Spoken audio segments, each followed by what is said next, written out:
Hello and welcome to another edition of Jay Delivers Sports. My name is Jay D. Soto, and today we are going to continue our journey of the Last Dance docuseries on ESPN. Now, the last couple episodes focused a lot on the bad boy Detroit Pistons and their rivalry with Jordan and the Bulls. One of the main focuses was the bad boy Pistons not shaking hands and walking off the court after the 1991 Eastern Conference Finals when the Bulls swept them. Honestly, should they have shaken hands? Yes, of course. Did they? No, but they were the bad boy Pistons. That was part of their persona. I really don't want to focus too much on that. What I do want to focus on is a lot of their reactions, the Pistons' reactions since then, and almost justifying or giving excuses for why they lost to the Bulls and how they lost to the Bulls. Now, since that last episode's aired, Bill Laimbeer gave an interview in which he said something along the lines of, "They beat us, congratulations, we got old." As if to say that the reason the Bulls beat the Pistons was because the Pistons were old? No. That is not true at all. Let me give you some facts here.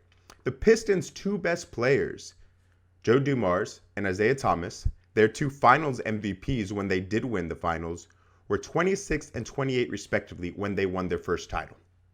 Guess how old the Bulls' two best players were, Scottie Pippen and Michael Jordan, when they won their first title? You guessed it, 26 and 28. They were just 2 years behind doing the same thing. And honestly, the Pistons are just lucky that their parents gave birth to them 2 years sooner than Pippen and Jordan were born. Because if not, the Pistons would have ended up with 0 championships. Now, the only difference is the Pistons' two best players couldn't win any more titles after being 27 and 29 respectively. While as the Bulls' two best players, Pippen and Jordan, won titles up into their 30s. Pippen was 33 when he won his last title, and Jordan was 35.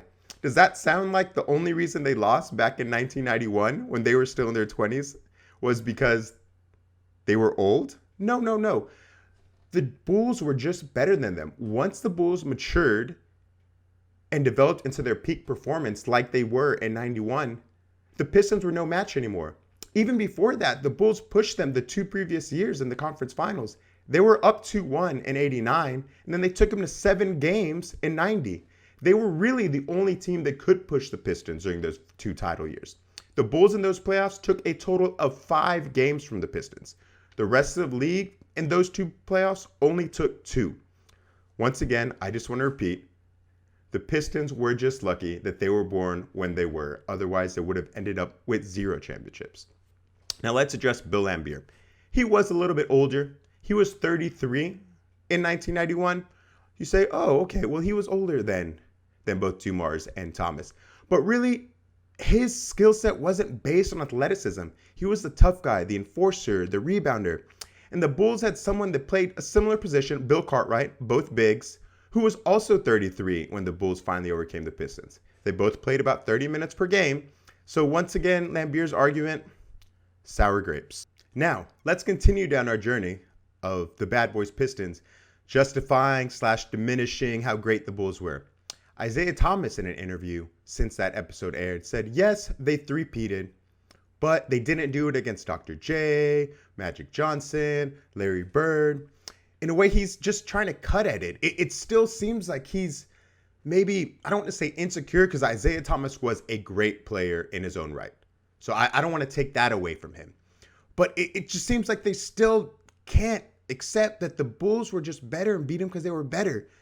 You're diminishing it because they didn't beat Dr. J? Dr. J won his last and only title in the NBA the year before Michael Jordan was even drafted. Scottie Pippen and Dr. J never even played in the NBA at the same time.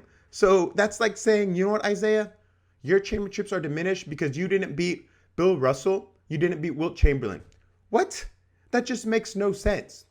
In reference to Larry Bird's prime was cut short. He had the back injury. I get it. Yes, the Bulls never beat Larry Bird in the playoffs. You know the only times they played Larry Bird in the playoffs? In Michael Jordan's 2nd and 3rd year. Pippen never played Larry Bird and the Celtics in the playoffs. The Celtics were already on their way down when the Bulls were on their way up. So because Pippen and Jordan never got to team up and play Larry Bird means that the Bulls titles are somehow diminished. Like, Isaiah, you're just reaching here. And the Bulls did beat Magic Johnson in the finals. They beat Magic Johnson on the way to their first championship in 1991. And I don't want to hear that same old argument about the Lakers were old, Magic was old. Magic was only 31 in that finals. James Worthy was 30. I know I keep on repeating ages, but Pippen won 3 championships after he was 30. Jordan won 3 championships after he was 31. They weren't old. The Bulls were just better. Once the Bulls matured and became who they were, and Jordan got his help, they were just the best in the league, period. Sure, you could say Kareem wasn't on those Lakers teams, but in the Lakers' last 2 championships in 87 and 88, Kareem was already 40 and 41. Kareem was the third wheel by that point. It was Magic and Worthy who were the stars of that team. They were the ones who won the finals MVPs. I need to keep on repeating. It wasn't because these other teams got old. It was because the Bulls finally reached their peak, and their peak extended throughout their mid-30s. Dennis Rodman, when he won with the Bulls at 98, was 36. So it wasn't because these other great teams and great players are getting old. It's because the Bulls, once they hit their peak, they were unstoppable. Everyone you put in front of them, they knocked down. Honestly, Bad Boys Pistons, you've been eating way too many sour grapes. Let me suggest picking a different supermarket with some fresh produce. I'll recommend to you H-E-B. Now, I want to shift our attention to Dennis Rodman's time with the Chicago Bulls. It was really interesting getting an insight into Rodman's mind, what made him him, what made him tick from both a mental and an emotional standpoint. And one of the things that really surprised me was that Dennis Rodman was shy. He was an introvert. And growing up, I just remember seeing this crazy, extroverted guy with the crazy colored hair, with the tattoos, with the piercings. And it turns out all of this was just because he couldn't necessarily express himself verbally. That this is how he expressed himself and who he was. And that just took me so aback, because when you see this, you think that this guy is crazy. This guy is all about life. He's an extrovert. He likes to party. But really, it was almost the opposite. He used the body art. He used the piercings in the hair to express himself because he couldn't do so verbally. And one of the things I really appreciated was how much the Bulls, Phil Jackson, Scottie Pippen, Michael Jordan, and the rest of his teammates accepted Dennis for Dennis and being who he was. They couldn't necessarily speak Dennis Rodman's language, but they understood it. And that was just a whole new level for me. In an era now where mental health is such a big thing, mental rest days, work-life balance, making sure you're good out of work so that you could perform well in work, the Bulls, and Phil Jackson especially, were ahead of their time. This was over 20 years ago, and they understood the value of Rodman needing his mental health days. They understood in order to get the best from him on the court, he had to be in the right mental state. And I just can't give them enough credit for this. They allowed him to go to Vegas 48 hours. Now, Rodman took advantage of this, and he ended up stretching it out to 96 hours.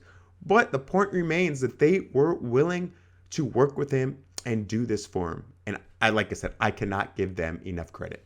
Another thing about Rodman is it seemed that he had this strong desire to be wanted and needed. He needed this authority, father figure type in his life, and he really kind of latched on to Phil Jackson and to a lesser extent Michael Jordan. He desired and wanted and needed their approval and their acceptance. And this really took shape when Pippen was out for the first half of the 98 season.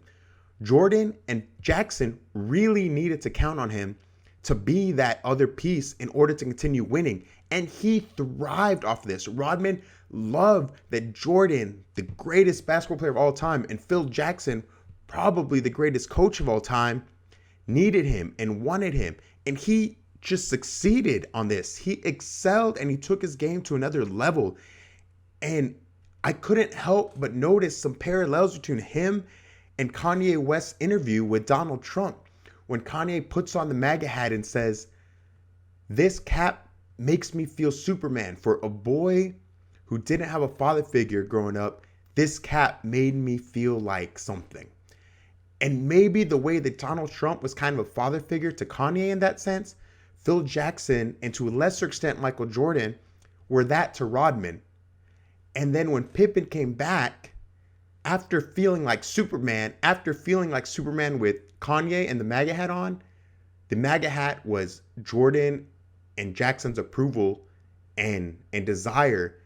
And when Pippen came back, the cape was kind of cut. He was no longer felt like Superman. He got relegated back to that third wheel.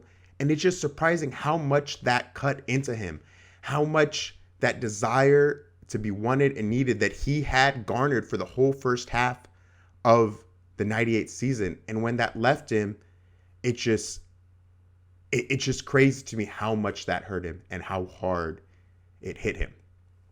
Now, I can't talk about Rodman without talking about how much of a defensive and rebounding genius he was. Yes, he was a genius. He put in the work. He put in the hours studying film on each individual player, what their strengths and weaknesses were on offense, where the ball would bounce when they shot it from a certain location, which players had certain spin that made the ball bounce differently and made it end up at a different location.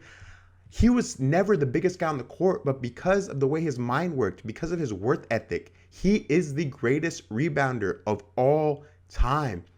And to see everything that went into that it was no accident. It was preparation and it was work. It just made me appreciate Rodman and his defensive and rebounding genius that much more. Thank you for tuning in to another episode of Jay Delivers Sports. Once again, please comment down below on what you thought of my takes. Don't forget to follow me on Twitter and Instagram. My name is JD Soto. You have a good one, folks.